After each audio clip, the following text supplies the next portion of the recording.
A team of Manipuri diasporas from Assam Silchar, led by Joint Action Committee for Safeguard of Indigenous Manipuri Peoples Silchar, Chairman Dr. K. Chand Singh today arrived in Imphal to meet Chief Minister N. Biren Singh. The team will discuss with the Chief Minister on some of the issues faced by Manipuris living in Assam during the visit.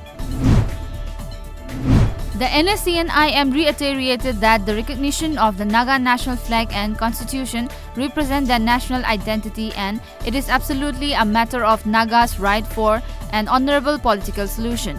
As per sources, during an emergency joint council meeting the previous day, the NSCN-IM decided to uphold the framework agreement signed with the Government of India on August 3, 2015.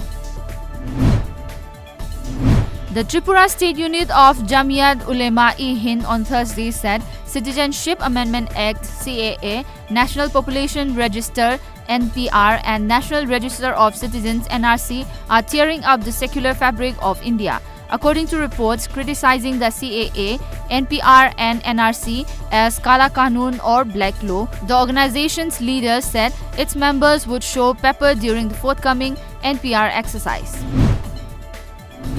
The Rajiv Gandhi University in Arunachal Pradesh is hosting a 3-member team of pre-NAAC from the University Grants Commission's Bangalore-based National Assessment and Accreditation Council of the university's academic and administrative audit that began on February 27 till 28. According to reports, the NAAC is an organization that assesses and accredits higher education institutions in India.